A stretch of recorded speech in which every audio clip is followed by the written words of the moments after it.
Et bonjour à toutes, bienvenue dans ce nouveau numéro d'Avantinissa. Ça y est, la fin de saison approche, j'ai envie de dire même enfin après un match soporifique, un dimanche à l'heure de la sieste, c'est vraiment pas sympa messieurs de l'OGC Nice. Un triste 0-0 face au TFC, un club qui était également en vacances, même si déjà titré pour leur part cette saison. 0-0, un match qui nous a emmené jusqu'au bout de l'ennui, les 20 dernières minutes un peu animées durant lesquelles l'OGC Nice a pu nous rappeler toute l'étendue de sa maladresse, malheureusement, devant les buts. Il faudra donc s'en contenter, mais après tout, on s'en fout un peu. L'animation aujourd'hui à l'OGC Nice, l'excitation et en dehors du terrain, on va reparler des déclarations de Didier Digard, déclarations de Dante après le match. L'article de la semaine, c'est l'équipe qui nous a proposé un petit quelque chose sur Casper Schmeichel, et on sait en plus qu'on est amis de Casper Schmeichel dans cette émission. Bref, on va parler de tout ça et puis on va essayer un peu d'exorciser une situation qui commence à être extrêmement lourde et tendue autour de notre club adoré, malheureusement.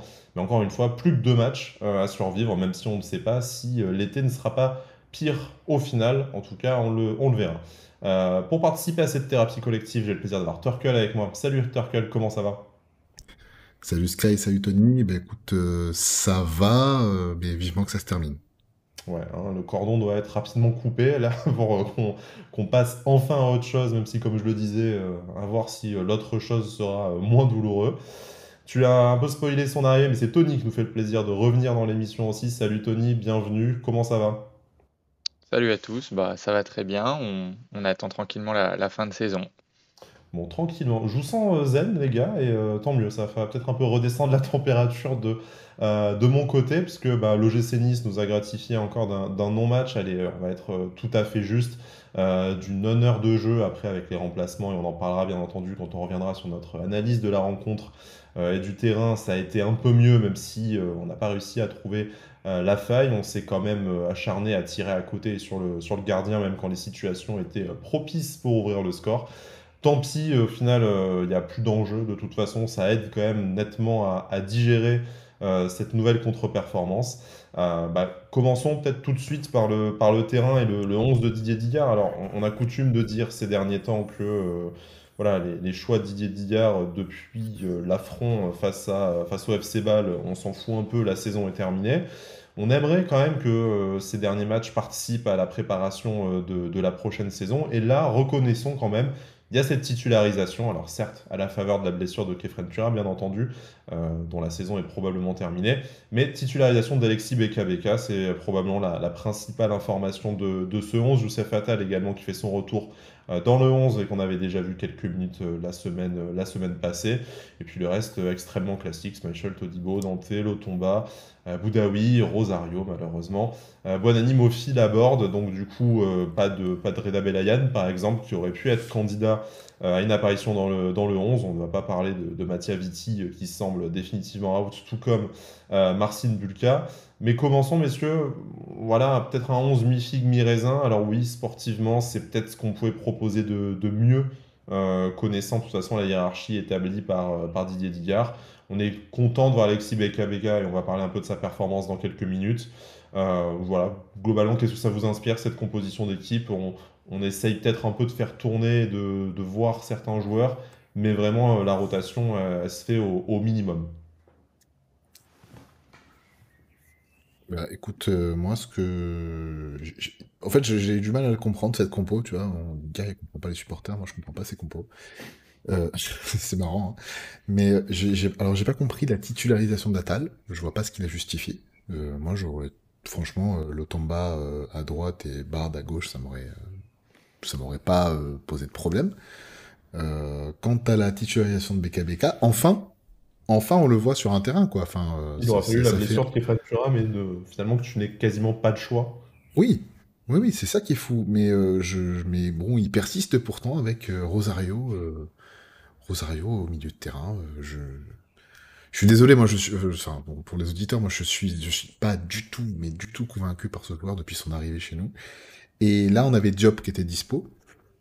Euh, J'aurais bien aimé voir un milieu de terrain, Diop, Boudaoui, Beka, ça m'aurait beaucoup plu. Et vu ce que j'ai vu de Beka aujourd'hui, on en parlera après, eh ben, je vois pas ce qui justifie sa présence sur le banc depuis tant de matchs, tant de mois. Tony, un 11, comme on a dit, avec une rotation minime. L'attraction, c'était évidemment cette titularisation d'Alexis BKBK. Bon, l'attraction numéro un, c'est toujours Badreddine Bouanani, hein, qui a peut-être été encore le plus dangereux devant. Mais content de voir BKBK et on va doucement après glisser sur sa performance de toute façon. Et ce que tu penses du choix de titulariser Youssef Attal, pour qui on imagine que ces dernières minutes dans les ultimes journées de notre championnat vont aussi permettre au club de décider, en tout cas en partie, de son avenir à l'OGC Nice. On sait qu'il lui reste probablement plus qu'un an de contrat. La question de le vendre tant qu'il est encore possible et si des offres arrivent sur la table de Florent Ghisolfi, ben, c'est peut-être maintenant aussi que ça se décide en fonction de sa fiabilité sur les 3 dernières journées. Ouais, complètement. Pour moi, la titularisation d'Attal, elle est essentiellement liée à sa valeur marchande, dans le sens où s'il enchaîne quelques bons matchs, sa valeur va remonter un petit peu parce qu'on connaît son potentiel, on sait de quoi il est capable. C'est sûr que si on le laisse au placard et qu'on le fait se reposer, ça ne nous permet pas d'évaluer sa valeur actuelle. Donc pour moi, c'est l'unique chose qui peut justifier ce choix. Si on comptait réellement sur Attal pour l'avenir, on l'aurait certainement laissé se reposer et récupérer au maximum. Et donc ensuite, pour revenir sur la titularisation de BKBK, euh, pour moi, c'est tout simplement, comme vous l'avez dit, un peu le choix du désespoir, j'ai l'impression, pour Didier Digard. Dommage. Moi, j'aurais aimé voir effectivement ces joueurs-là plutôt que Rosario, même plutôt que Barclay, s'il était amené à ne pas rester, etc. Enfin, voir vraiment des jeunes, on joue vraiment plus rien. Autant vraiment faire tourner et mettre la jeunesse niçoise au centre du projet sur les toutes fins de saison. Pour Alexis BKBK, c'est vrai que c'est un peu une opportunité de savoir s'il va s'inscrire dans le projet l'année prochaine. C'est peut-être compliqué pour lui, de toute façon, hein, d'envisager un départ vu la somme investie par l'OGC Nice, près de 15 millions d'euros, lors de son arrivée l'été dernier. Très clairement, qu'est-ce que vous avez pensé de sa performance au final du Alexis BKBK, comme on avait un peu entrevu en début de saison avant qu'il soit testé à ce poste de latéral droit aussi au printemps? C'est assez, on va dire, de l'animation, de la dynamique, du volume de jeu. Par contre, pas toujours les bons choix, encore une fois, lorsqu'on arrive aux abords de la surface. Ouais, pour moi, c'est ça. Alexis, c'est un joueur qui a beaucoup de qualité. Comme dirait Claude Puel, c'est quelqu'un qui peut apporter un peu dans la verticalité, un peu dans la continuité de Kefren dans ses prises de balles. Après, voilà, il a été un peu dans le dur dans ses derniers gestes. C'est quelqu'un qui en manque aussi de temps de jeu et donc de repères, donc c'est logique. Mais pour moi, il a largement sa place dans une rotation par rapport à. On en a parlé de Rosario. Moi, j'aimais bien au début Rosario. J'ai eu la chance de voir le tout premier match sous l'ère Galtier, un magnifique 0-0, Face dans à lequel, Reims. voilà, face à Reims, dans lequel Rosario avait été plutôt bon, défensivement en tout cas. Mais voilà, il apporte plus grand-chose. On sent quand même que tous ses contrôles sont vers l'arrière, etc. Donc c'est vrai que le staff technique pourrait mettre en valeur d'autres joueurs, comme Alexis Beka qui aurait mérité au moins de montrer, euh, de montrer ses qualités un petit peu plus longtemps au cours de la saison. Pablo Rosario, hein, bon, chacun se fait son avis sur le joueur, mais qui arrive peut-être un peu au bout d'un cycle à l'OGC Nice. On sait qu'il a été aussi recruté pour une équipe qui jouait différemment, l'équipe de Christophe Galtier, avec ce double 6 hein, avec Mario Lemina. Donc c'était très fort à la récupération, mais il n'était peut-être pas chargé de l'animation offensive, de la relance. Là, on l'a vu évoluer très haut, il était même numéro 10 à un moment donné, avant sa sortie et l'entrée de Ross Barclay, quasiment poste pour poste. Du coup, assez étonnant. Encore une fois, dans cette rencontre-là, il n'a pas été mauvais non plus à la récupération, hein. Moi, j'ai souvenir de quelques reprises de balles au milieu toulousain qui ont été assez intéressantes. Par contre, après, c'est sûr que dès la première relance, il en a quand même envoyé directement dans les pieds de l'adversaire. C'est en tout cas en attente de savoir quel sera le projet de jeu de l'OGC Nice dans les prochaines saisons, même si on l'espère plus ambitieux et plus léché. C'est peut-être un joueur qui techniquement est davantage limité qu'un Alexis BKBK qui joue sur d'autres qualités, mais qui peut-être est un peu plus, on va dire, compatible avec une volonté de jouer de l'avant. Pour continuer sur cette rencontre, sur ce match face à Toulouse, on en a parlé un peu des attractions du 11. On va parler de l'attaque aussi, qui de toute façon est un peu le point noir hein, cette année, malgré des joueurs et un trio offensif aligné qui fait l'unanimité parmi les supporters, Badreddine Buonanni, Terem Moffi, Gaëtan Laborde. Sur cette rencontre, et notamment sur la toute fin de rencontre où l'OGC Nice s'est enfin procuré des occasions, ça a quand même été un festival de maladresse devant le but. Je pense qu'ils ont tous croqué. On peut ajouter Sofiane Diop, du coup, à la place de Badreddine Buonanni. Ils ont à peu près tous croqué une occasion d'ouvrir le score. C'est malheureusement un feuilleton habituel du côté de l'OGC Nice cette saison. Voilà, hein, Terem Moffi qu'on a recruté pour sa précision chirurgicale, qui malheureusement a buté sur Maxime Dupé, Gaëtan Laborde qui fait pas le bon choix lors de la rare occasion qu'il a pu se procurer. Et Sofiane Diop, de toute façon, ça va être notre gros morceau de l'analyse de cette rencontre, je pense, puisque c'est celui qu'on s'est mis le plus en valeur sur cette fin de rencontre. Je ne vous demanderai pas d'expliquer pourquoi l'OGC Nice n'arrive pas à être décisif, puisque je pense que maintenant, à ce niveau de la saison, c'est trop tard et on espère que le successeur de Didier Digard trouvera la bonne solution. Mais messieurs, c'est vraiment rageant de dire dans un match où on a fait la sieste pendant 1 heure, on peut malgré tout l'emporter sans être beau sur la fin de rencontre et de se dire que on revient un peu dans le top 10 et on sort de notre sieste un peu avec le sourire. Même pas, même en n'ayant plus d'enjeu, ça arrive à être frustrant. Oui, bah, en fait, le problème, c'est que dans cette animation offensive, j'ai l'impression qu'on n'a aucun. Enfin, je sais pas, en fait, il y a beaucoup de joueurs qui ont des qualités offensives qui sont nettes, hein, mais enfin, en ce moment, les cages, on trouve pas. Je comprends pas pourquoi, je me l'explique pas vraiment, mais Laborde, il a passé franchement pas une très bonne après-midi, là, pour le coup, c'était pas exceptionnel. Buonanni, bah, il a fait ce qu'il a pu. On attend tous son premier but, hein, avec impatience. En fait, déjà de base, on attend tous des buts parce qu'en ce moment c'est compliqué. Mais bon, on attend tous son premier but. Et puis là, Terem, bah, pareil, il n'a pas réussi à se mettre trop en valeur à part une ou deux actions. Diop, moi, je comprends pas qu'il ait pas été titularisé vu ce qu'il a montré quand même en termes de, comment ça s'appelle, en termes de volonté offensive, de qualité de prise de balle dans les 25 derniers mètres. Moi, je suis désolé, hein, je reviens un peu sur Rosario, mais Rosario n'avait rien à faire là et n'a pas d'apporter grand-chose à ce niveau-là. C'est pas son pire match, mais Ni le meilleur ni le pire, hein, puisqu'on en est à ouais, citer ni le des meilleur ni le anciens pire, bien supporters, sûr. des anciens entraîneurs de l'OGC Nice. Mais Ouais, bien sûr. Non, mais le problème, c'est que bah, justement, j'ai l'impression qu'on fait pas tout pour que bah, ça se passe bien dans la zone décisive, quoi.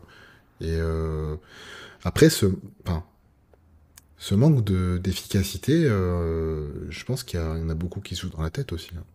Et bon, ça, on y reviendra un peu plus tard, mais dans quelles conditions rentrent nos joueurs sur le terrain? Moi, c'est vraiment une question que je commence à me poser. Mais très content quand même de revoir Sofiane Diop sur le terrain. Je trouve que c'est un joueur qui a énormément de talent. Je n'aime pas du tout quand il est dans un triangle, enfin dans une ligne offensive à 3, alors que je trouve qu'au milieu il apporte tellement plus et et quand il est collé sur la ligne de touche, où au final, il est quand même enfin, c'est largement bridé. insupportable. Ah, voilà, c'est ça en fait. C'est pas qu'il est, c'est pas insupportable parce qu'il est mauvais, mais c'est insupportable parce que tu sais qu'il a énormément de talent balle au pied, qui peut donner le bon ballon en étant beaucoup plus dangereux dans une zone plus centrale. Donc voilà, et comme j'ai dit, j'aurais vraiment aimé voir ce milieu à 3 titulaires avec Boudaoui, Beka, voilà. Et le problème, c'est qu'offensivement, là, on est vraiment silencieux, quoi. C'est fou. Alors, c'est dommage de faire que 20 minutes sur un match de 90 minutes où tu arrives à te procurer des occasions parce que l'adversaire, il commence à fatiguer un peu au bout de 70 minutes parce que, bon, les Toulousains, moi, je trouve qu'ils n'ont pas fait un mauvais match, hein. Ils se sont procurés quelques occasions. Enfin, c'était pas. Enfin, en tout cas, regarder les Toulousains jouer, c'était pas ennuyeux. C'est-à-dire que c'était nous, c'était vraiment. De notre côté, c'était vraiment difficile à regarder. Enfin, toutes ces sorties de balles ratées, ces ballons envoyés dans les pieds de l'adversaire, c'était vraiment compliqué. Mais c'est dommage de faire que 20 minutes comme ça, alors qu'on est capable de le faire, du coup. Mm. Voilà. Tony, il y a vraiment une équipe aujourd'hui avec et sans Sofiane Diop. On peut rajouter aussi la bonne rentrée. En tout cas, c'est mon avis. Tu me diras si tu le partages ou pas de Ross Barkley. Alors, est-ce que c'est une bonne rentrée de Ross Barkley? Est-ce que il a profité d'une dynamique un peu plus offensive, un peu plus positive pour faire parler ses qualités? Ce qu'on a malheureusement trop peu vu cette saison et qui va probablement pousser l'OGC Nice à s'en séparer ou en tout cas à ne pas renouveler son contrat cet été. Voilà, Sofiane Diop, on aurait aimé le voir titulaire. Peut-être n'avait-il pas 60 minutes dans les jambes, mais seulement une demi-heure, d'où son entrée en fin de rencontre. Mais comme on le disait déjà en début de saison, bien sûr, ça manque encore de précision, notamment devant le but, bien sûr. C'est encore jeune et il y a des défauts à gommer, mais très clairement, c'était déjà le cas sous Lucien Favre, ça allait à nouveau sous Didier Digard. L'animation offensive avec et sans Sofiane Diop, ça n'a rien à voir. Bah alors, j'irai peut-être pas jusque-là pour l'instant, mais pour moi, Sofiane Diop, dès son arrivée, déjà, j'étais très surpris qu'on arrive à le dégoter à Monaco à l'époque. C'est un joueur qui est bourré de talent. Et aujourd'hui, ça s'est clairement vu. Ça n'a pas été le cas toute la saison, mais on voit quand même par bribes qu'il a énormément de talent et qu'il est capable d'éclairer le jeu, comme l'a très bien dit la troisième personne. C'est un joueur qui, lorsqu'il est dans une zone intérieure avec son pied droit, est capable de vraiment, vraiment faire des différences. Et donc aujourd'hui, il l'a très bien fait et on espère, parce que s'il a joué que ces quelques minutes, c'est pour qu'il soit bien préservé, pour qu'il ne se blesse pas et pour qu'il puisse démarrer l'année prochaine à 100% de ses moyens et nous faire une belle saison. Ensuite, concernant la rentrée de Ross Barkley, c'est un joueur qui était en tout cas formidable par intermittence dans ses anciens clubs et qui a montré à Nice, bon, on se souvient de sa rentrée forcément à Ajaccio qui a marqué les esprits, mais même aujourd'hui il fait une rentrée qui est correcte avec du jeu simple, il a une qualité technique qui est largement au-dessus de la moyenne également et ça se sent. Maintenant je voulais revenir sur l'animation offensive. C'est vrai que les attaquants ont un petit peu croqué dans les dernières minutes, mais quand on passe 70 minutes à courir dans le vide parce que les milieux et même les défenseurs, pour le coup, je vais mettre un peu dans le même panier, ont eu énormément de mal à ressortir les ballons et à trouver des passes intéressantes, pour un attaquant, c'est difficile d'avoir deux, trois occasions, donc une chacun, on va dire, dans les 10-15 dernières minutes et d'être vraiment à 100% Ouais, la mentalement et lucidité n'est pas physiquement la même, pour finir. forcément. Exactement, et une baisse de lucidité qui est pour moi compréhensible. Et il faudra que ça change absolument avec le futur coach ou en tout cas l'année prochaine. Il faudra qu'on soit bien plus clinique devant le but. Mais en tout cas, ça peut expliquer. Après, un grand attaquant doit être capable. Inzaghi vous dirait que même avec une seule action, la 94e, il doit être focus et ready pour marquer. Donc bon, affaire à suivre.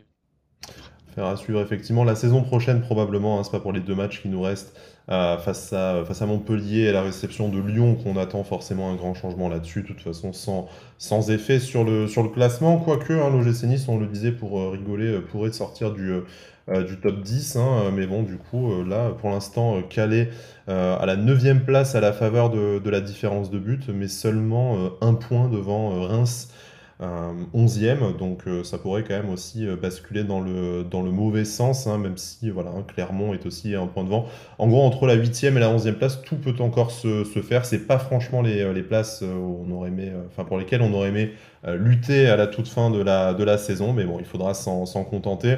Anecdotique d'un point de vue financier, hein, de 3 millions d'euros de dotation de différence, peut-être un peu moins au niveau de voilà, ce que tu peux vendre comme projet à des joueurs, hein, même si on sait que forcément l'identité du futur coach, le salaire que tu peux proposer, les autres recrues seront d'autant plus persuasives. Mais bon, voilà, hein, si tu termines 11e, je pense que ta saison elle a quand même un petit goût de raté, voire même de pourri, alors que si tu termines 8e, ben, c'est pas ce que tu espérais. Mais bon, 8e plus quart de finale de Coupe d'Europe, si on juge que ça c'est une mauvaise saison, c'est peut-être aussi un des rares signes que le club a progressé. Mais on va en parler de l'atmosphère autour du club. On a eu pas mal d'informations là-dessus dans la presse cette semaine, deux, trois trucs à vous dire en plus. Et puis voilà, mais terminons peut-être quand même sur la rencontre face à Toulouse. Messieurs, qu'est-ce que selon vous il y a à rajouter pour quand même un peu se concentrer sur le terrain? On sait qu'aujourd'hui à l'OGC Nice ce n'est pas la priorité, malheureusement, mais malgré tout, c'est un podcast qui parle de foot et on essaie un peu de parler du ballon. De mon côté, je voudrais encore souligner le super match de Hicham Boudaoui, hein, sans être très original, mais vraiment qui prend une dimension assez intéressante au milieu de terrain maintenant, qui peut enchaîner les matchs enfin à son poste. Est-ce que vous avez quelque chose à rajouter sur un joueur dont on n'aurait pas parlé aujourd'hui? Bon, bah après, Boudaoui, c'est. On en parle à chaque émission quasiment. Pour dire que Pour moi, il a vraiment le potentiel pour devenir le patron la saison prochaine au milieu de terrain. Non, joueur dont on n'a pas parlé, bah écoute, on va pas parler beaucoup de Youssef Attal et de son retour, mais enfin, je, qu'est-ce qu'on attend encore aujourd'hui de Youssef Attal? Moi, je sais plus trop ce qu'on va faire de ce joueur. Je pense pas qu'on réussira à le vendre. Il y a eu trop de blessures, ça va être compliqué. Je pense qu'il finira son contrat chez nous et qu'il ira voir de nouveaux horizons. Mais bon, après, ça fait quand même plaisir de le revoir sur un terrain. C'est un joueur qu'on a tous aimé regarder, dribbler, percer des défenses, marquer quelques buts sympas. Voilà. Donc, j'espère qu'il va faire une bonne fin de saison avec nous. Voilà, je trouve que le côté droit avec Buonanni, ça a été quand même très intéressant à Hmm. regarder. C'était pas dégueu, hein. Même si ça a été compliqué dans la réussite. Mais voilà, j'espère qu'on va aussi revoir Marcin Bouka parce que franchement, moi je m'en change un peu plus, hein, ça. On va en parler hein, Voilà. de Kasper Schmeichel. Ouais, ouais. Je sens que tu boues intérieurement, donc Ouais, je ça va, boue intérieurement. ça va venir. Pour terminer sur la rencontre, Tony, quelque chose qu'on n'aurait pas ajouté à notre Bah, analyse. on n'a pas ajouté quand même qu'on fait un clean sheet et que Schmeichel fait les arrêts quand même. Je vais prendre sa petite défense tout de suite, comme ça c'est fait. Mais non, plus sérieusement, défensivement, bah, Dante et Todibo, même s'ils sont peut-être pas à leur prime et à leur meilleur niveau cette saison, ils montrent qu'ils sont quand même solides. Et puis après, bon, il n'y a pas grand-chose à dire. Il y a eu de la maladresse devant, on l'a dit. Maintenant, ce qu'on voit, c'est qu'au final, on y aura cru quand Digard a su mettre les ingrédients pour que les joueurs courent sur le terrain. Maintenant, il faut un petit peu plus que ça pour sublimer une équipe de football en Ligue 1. Effectivement, et tu fais bien de rappeler hein, une défense qu'on n'a peut-être pas forcément encensée autant qu'en début de saison ces dernières semaines, mais qui est toujours deuxième défense de Ligue 1. Hein. L'OGC l'a pas été chaque saison non plus, et malgré voilà, un gardien dont on va encore parler, malgré des latéraux assez peu haut niveau, ou en tout cas assez compliqués à s'inscrire dans la durée, et ben, malgré tout, l'OGC restera vraisemblablement deuxième défense de Ligue 1, en tout cas au moins jusqu'à la semaine prochaine. Et ça, c'est positif en vue de la saison prochaine, même si ça sera forcément, et peut-être même le secteur de jeu qui risque de bouger le plus lors du mercato. Écoutez, je vous propose qu'on passe à une petite revue de presse. Peut-être qu'on termine par Casper Schmeichel, parce que restons dans l'ambiance du match et parlons des réactions qu'il y a eu après cette rencontre, et notamment des réactions face à la presse, que ce soit de Didier Dillard en conférence ou alors de Dante en zone mixte. Alors, des réactions qui, pour des raisons différentes, sont quand même particulièrement surprenantes. Je vous propose de commencer par celle de Didier Dillard, qui, je vais le citer, parce que normalement j'ai bien fait mon travail, j'ai gardé sous les yeux, voilà, qui parlait de la grève des ultras, hein, que ce soit de la Populaire Sud ou des Northside également, qui se sont joints à ce mouvement qui normalement ne devrait pas venir, ou en tout cas ne devrait pas s'identifier et chanter jusqu'à la fin de la saison, donc c'est-à-dire la prochaine rencontre à domicile, qui sera la dernière face à Lyon. Euh, voilà, les joueurs devaient faire mieux, mais le contexte était particulier, nous dit Didier Dia, l'entraîneur de l'OGC Nice. Quand on n'est pas poussé et qu'il n'y a pas beaucoup d'enjeux, c'est compliqué. Je n'ai pas du tout compris la décision des groupes de supporters de ne pas soutenir l'équipe pour voir les joueurs travailler au quotidien. Ils ne méritent pas ça. Ils donnent tout. L'état d'esprit est bon.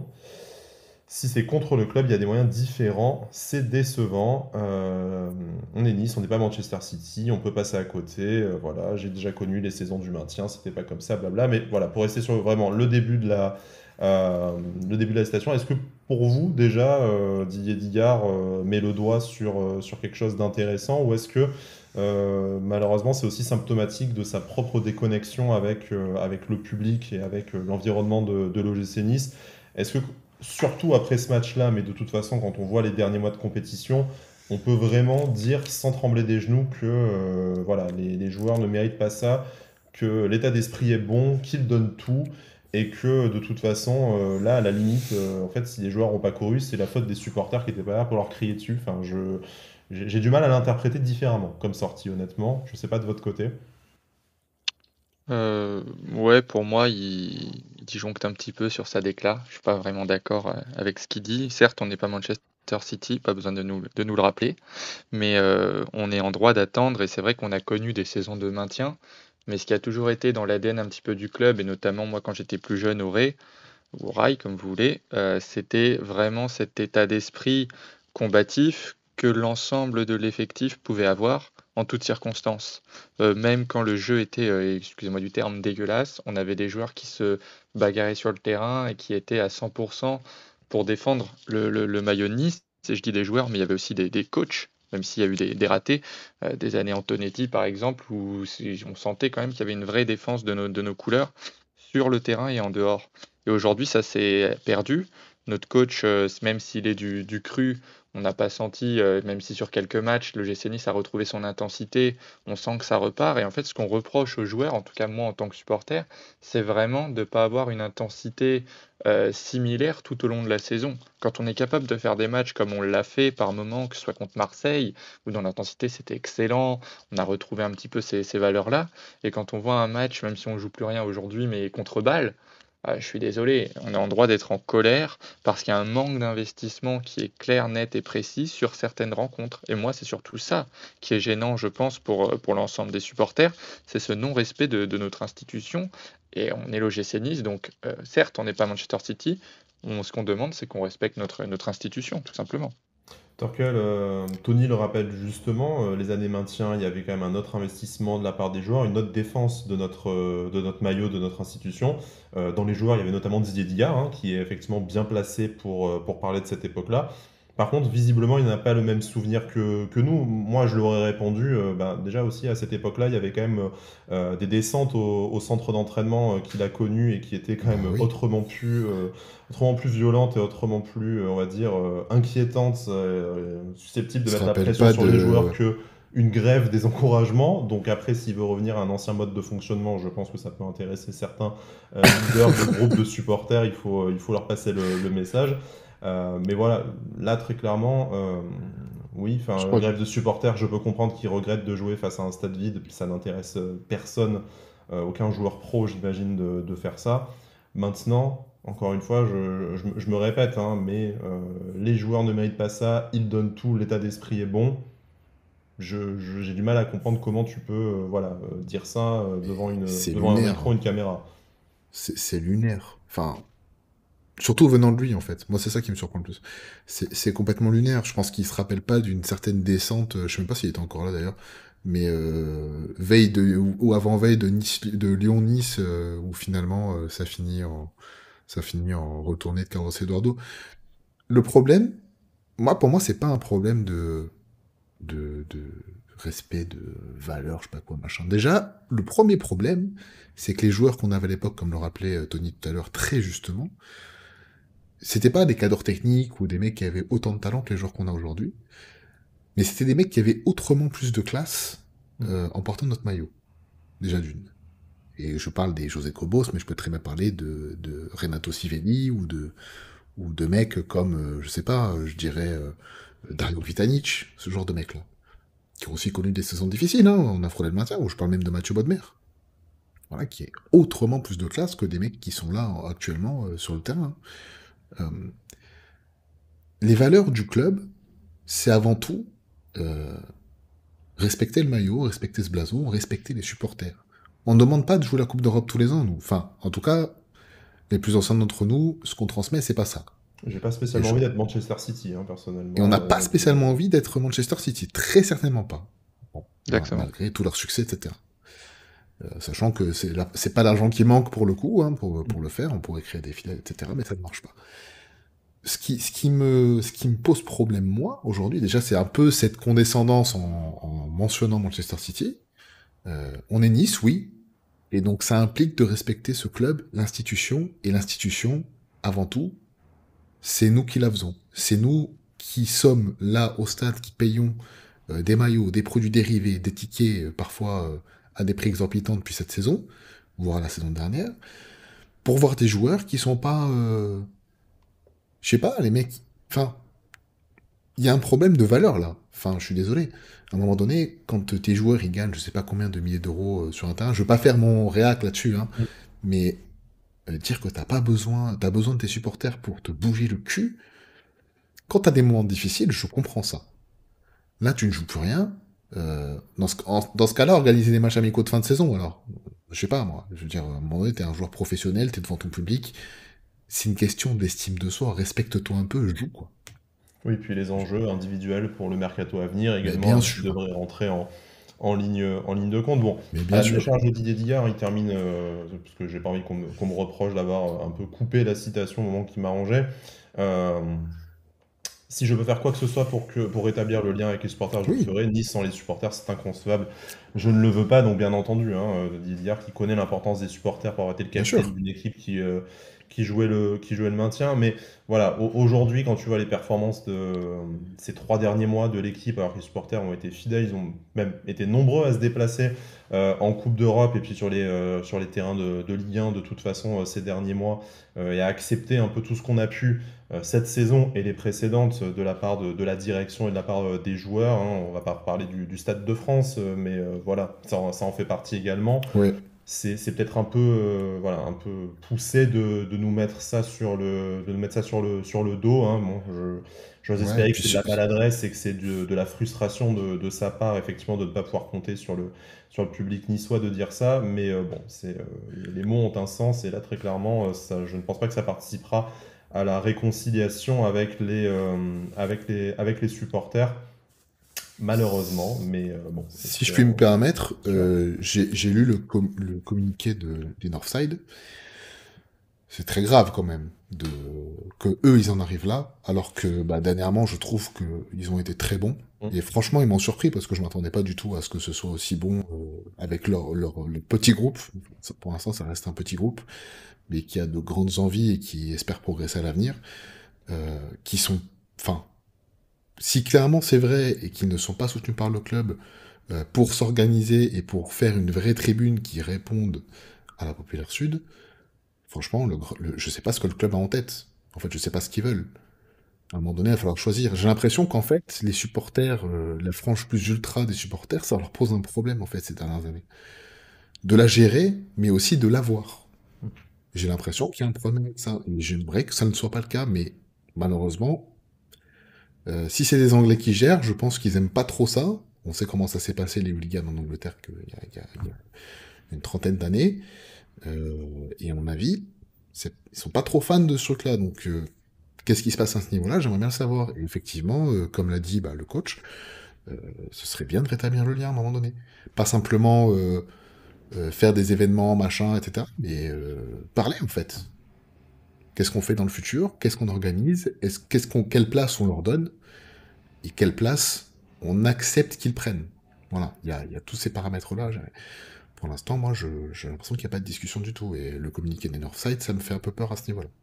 On espère que le dialogue reprendra du coup à la faveur de l'intersaison. Bon, hein, une déclaration du coup que les supporters, que vous, chers auditeurs, auditrices, on a vu vos réactions sur les réseaux sociaux, avaient forcément peu goûté. Et c'est bien normal, hein, parce que bon, certes, les supporters, en tout cas les COP, n'étaient pas présents ou n'ont pas donné de la voix.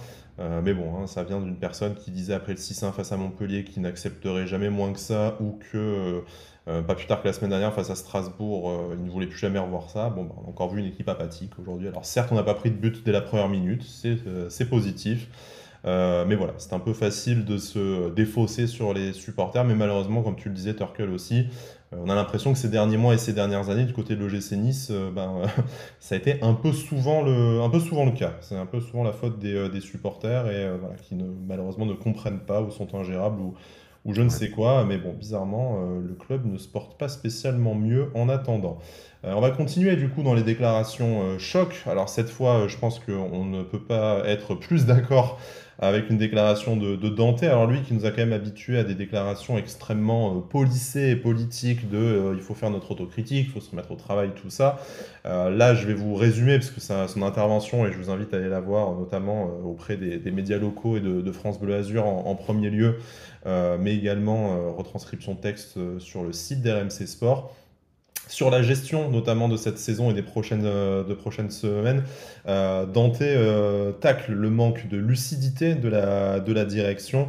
Les gens sont frustrés, ça ne récompense pas notre travail. La meilleure chose à faire, c'est de faire une équipe forte au plus vite pour bien démarrer la saison.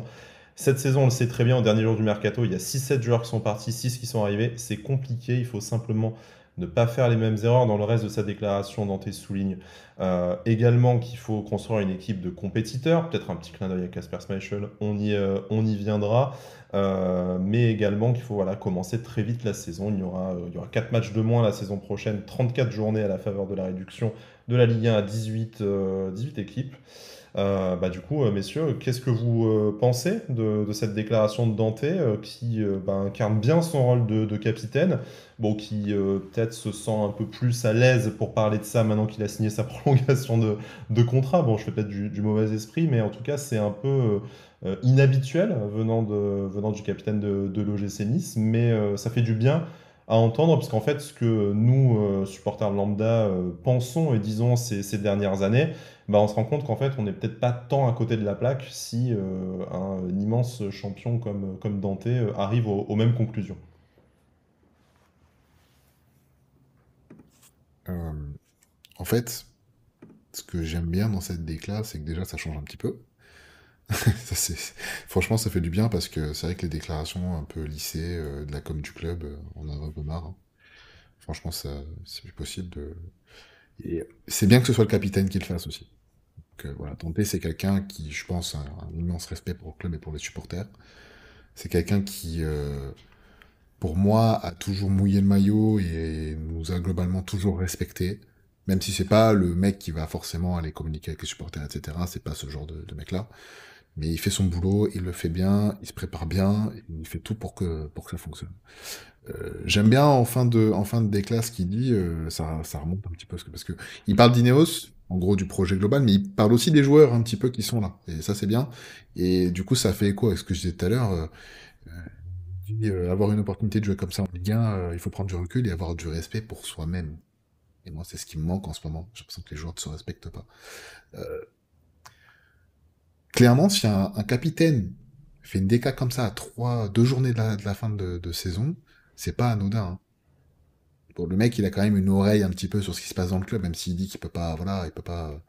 Que c'est pas son travail, Ouais, qu'il c'est pas son appelle boulot, les personnes qui sont en poste à faire, en tout cas à ne pas répéter les mêmes erreurs que la bien saison sûr. précédente, mais ça fait forcément écho à ce qu'on sait hein, par la presse sur Bah oui, voilà. déjà les bisbilles autour du choix de l'entraîneur, C'est Ineos ça. qui voilà, essaie de mener ses propres pistes de son côté, le directeur sportif de l'autre.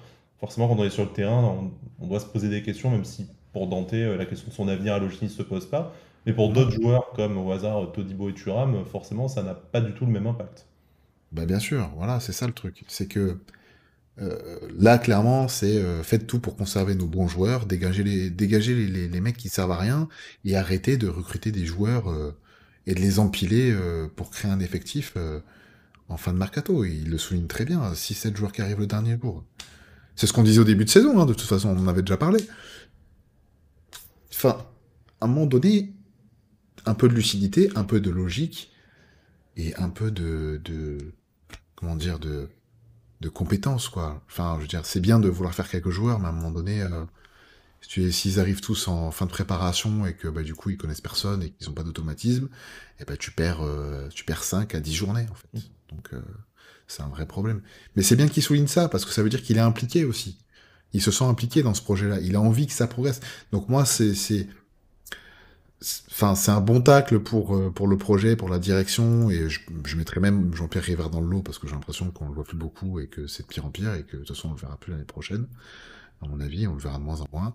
Mais c'est un tacle pour tout le monde, global, et c'est bien parce que il se fait un peu notre voix et ça me fait plaisir. Mais c'est dommage qu'on doive en arriver là, à ce que même lui il change sa façon de communiquer pour que les choses essaient de bouger, voilà, même si lui, il sait très bien qu'il pourra pas faire grand-chose. Mais bon, voilà, ça fait du bien d'entendre ce genre de déclaration-là d'un interne. Tony, ça fait du bien dans un moment où le vernis craque un peu partout hein, à l'OGC Nice. De toute façon, là, on en est au point où on a hâte que ça se termine, on a hâte que ça explose, tout simplement. Et puis là, de voir même le capitaine qui est habituellement aussi diplomate, qui dénonce ce que malheureusement on voit et on sait et on constate tous ces derniers mois. C'est à la fois un peu réconfortant de se dire qu'on n'est pas totalement fou à côté de la plaque, c'est à la fois inquiétant de dire que voilà, même le mec le plus investi ou en tout cas le plus ancien déjà dans le club en a clairement marre du fonctionnement en interne. Ça n'augure rien de bon pour l'été à venir. Ouais, complètement. Bah, bon, je vais pas revenir sur tout ce qui a été dit, parce que je pense qu'on a fait le tour de la déclaration, mais ça fait très plaisir de voir quelqu'un prendre la parole. Et malheureusement, je sais qu'on attend tous, et moi le premier, avec impatience, l'intersaison. Mais il faut voir aussi quelle va être la dégaine de notre intersaison, et sur quel projet on va repartir, ou si je puis dire, quel projet on va enfin lancer, comment ça va se passer. Et je pense que les joueurs sont tout simplement inquiets. Dante, il le dit maintenant parce qu'effectivement, il a prolongé, il peut se le permettre aujourd'hui. On aurait aussi aimé que les joueurs peut-être prennent la parole un peu plus tôt, malgré tous les petits aléas qu'il y a pu avoir. Mais maintenant, voilà, cap sur la prochaine saison. Dante, comme on dit, il a dit les termes. Nous, ce qu'on attend, c'est un projet ambitieux, mais surtout un projet intelligent dans lequel on peut lire un petit peu la direction. Et lui, aujourd'hui, je suis incapable de dire quel est le projet de jeu, quel est le rapport entre les recrues, quelle est la stratégie sportive, la ligne de directrice du recrutement, le centre de formation, pas le centre de formation, des recrues anciennes, des recrues anglaises, des recrues françaises. Il n'y a rien. Donc au bout d'un moment, les joueurs, ils sont pas dupes, ils sont acteurs du jeu. Et ils ressentent, eux, que, surtout Dante, qui est plus tout jeune. Il lui reste plus beaucoup de temps pour ramener le GC Nice en Ligue des Champions comme il l'aimerait, comme il le dit dans sa longue interview. Donc il sent qu'il faut peut-être taper un peu du poing sur la table et dire, bon, choisissons une direction et allons-y ensemble à 100%. Encore tout un effectif à refaire et malheureusement, on se dit qu'il appelle à un peu de stabilité et à éviter qu'il y ait encore une lessive, mais on a du mal avec l'effectif actuel à imaginer que ce ne soit pas le cas. Bon, on aura le temps de faire notre bilan et un peu notre marché, mais là, ça semble quand même un peu compliqué. Dernière déclaration, en tout cas dernière nouvelle de la presse, plus exactement de la semaine, c'est autour de Kasper Schmeichel. Alors, ça a fait effectivement grand bruit, puisque les termes, en tout cas le titre choisi par l'équipe, à Nice, Kasper fait ce qu'il veut, est quand même assez éloquent, mais au final, pas grand-chose de nouveau, en tout cas pas grand-chose qu'on n'avait pas déjà appris lors d'une première interview, pardon, un premier article plus exactement sur le sujet à la rentrée, au mois de septembre, si je ne dis pas de bêtises. Kasper Schmeichel qui vit quand même un peu en marge du groupe, hein, qui s'entraîne un peu seul dans la salle de muscu, qui ne reste pas forcément faire du rab pour travailler les spécifiques gardiens ou avec les attaquants, lors des mises au vert, qui n'attend pas forcément le mot du capitaine pour aller manger tous ensemble, qui est de toute façon, en tout cas, qui a la ligne directe aussi du patron et du propriétaire Ineos. Donc une vie un peu en marge pour un joueur qui aurait dû prendre plutôt un rôle de grand frère, de cadre du vestiaire. Bah, au final, c'est un peu l'inverse qui se passe. En plus de performances sportives enfin dire discutables, hein, qui font objet d'un débat qui ne sont ni bonnes ni mauvaises réellement. Mais en tout cas, ça pose vraiment la question de son avenir à l'OGC Nice. L'équipe dit qu'il ne sera pas retenu, mais qu'il pourrait rester par défaut s'il ne trouve pas de meilleure offre entre le salaire et la durée de contrat, encore 2 ans, on le rappelle, dont il peut bénéficier du côté de Nice. Ce ne sera pas forcément facile de le déloger. Bah, ce que j'ai envie de vous dire, c'est où est-ce qu'on en est aujourd'hui avec Kasper Schmeichel. Sportivement, s'il n'y avait que ça déjà, on se poserait peut-être la question de savoir si on devait repartir avec lui numéro un la saison prochaine. On voit qu'en plus, c'est quand même compliqué à l'extérieur. Il fait partie de ces deux-trois joueurs qui sont un peu la top du propriétaire au sein de l'effectif. Donc on imagine bien qu'avec ses coéquipiers, ça ne se passe pas toujours aussi bien, en tout cas pas aussi bien qu'avec Marcin Bulka. Marcin, lui, à qui on a promis plein de choses en début de saison, qui a connu une saison extrêmement compliquée, puisque voilà, l'alternance, d'abord sous la mandature de Lucien Favre, et puis cette grosse blessure qu'il a définitivement écartée des terrains pour cette saison. Croira-t-il de toute façon, même si le Génis lui promet une place de numéro un l'été prochain, alors qu'on lui a déjà fait cette même promesse non tenue l'été dernier? C'est un vaste chantier, mais de se dire, en tout cas, encore une fois, à titre personnel, que l'année prochaine, on repart soit avec un gardien qui n'a joué que 4-5 matchs cette saison et qui a connu une grosse blessure, soit qu'on repart avec un gardien qui est humainement discutable et qui n'a pas apporté réellement de garantie sportive en étant titulaire. Je me dis déjà que c'est un premier handicap. Ouais, c'est clair, parce que Kasper Schmeichel, de vivre en marge du groupe, pour moi, ça démontre tout simplement la non-solidité du projet niçois actuel. Euh, clairement, c'est un problème de projet, de permettre à un joueur d'être comme ça en marge du groupe. Ça pose des questions de professionnalisme, etc. Tout ça, je l'entends très bien. Mais avec un coach, et je m'excuse auprès de Digard et peut-être auprès de Favre avant, avec un coach avec un petit peu de poigne et qui fait respecter l'institution, on aurait un gardien qui s'entraînerait au diapason comme les autres. Donc là, le problème, il est dans le projet, où est le respect de l'institution et pourquoi il y a des joueurs qui sont au-dessus les uns des autres. Maintenant, si on met ça de côté, il nous a pas non plus coûté 10 points cette saison, il a un salaire énorme, il a quand même une grosse expérience, etc. Je pense que avec un nouveau coach, ou en tout cas avec un projet fort, il peut rentrer dans le rang et être un gardien tout à fait correct, voire même beaucoup plus que correct s'il retrouve son niveau. Donc je ne suis pas spécialement inquiet de la situation future. Par contre, il faut que ça cesse, et pour ça, il faut qu'on ait un patron sur le banc qui dise tout simplement voilà comment le club fonctionne, et personne ne doit y déroger. D'ailleurs, notre directeur général l'a très bien dit dans son livre, il explique que c'est comme ça qu'il fonctionne, donc j'imagine que ça devrait fonctionner comme ça. Maintenant, est-ce que c'est lui qui est aux manettes ou pas? Ça, personne ne sait réellement. Donc encore une fois, pour moi, c'est plus un problème de projet que simplement un problème de Schmeichel. Schmeichel, je pense que si directement tout le monde lui dit, écoute, tu viens à Nice, mais il n'y a pas de traitement de faveur, tu vas être comme ci, comme ça, il va faire comme ça. Je pense que quand tu donnes l'opportunité à un joueur de se mettre en marge, de s'entraîner un peu moins, de profiter de sa famille, eh ben, il va le faire un petit peu plus. Donc après, à nous de régler les choses, et je pense qu'il est capable d'être professionnel, il l'a démontré toute sa carrière. Donc sur le futur, je suis pas tellement inquiet. Maintenant, la direction actuelle montre que ce n'est pas la bonne manière de faire. Torquel, est-ce qu'on serait pas un mini PSG avec quelques cadres qui ont la ligne directe du patron et qui du coup peuvent bypasser l'entraîneur, la direction sportive? Et de toute façon, est-ce que ce n'est pas un énième symptôme de la maladie que connaît l'OGC Nice ces derniers mois et ces dernières années, c'est-à-dire pas de projet, pas de patron réellement identifié, du coup pas franchement de crédibilité, de poigne au quotidien. Bah, je pense que justement, euh, ouais, tu parles de Mbappé là, qui a le numéro de l'émir, mais bon, Schmeichel, c'est pas Mbappé non plus. Mais effectivement, il est proche des Ratcliffe.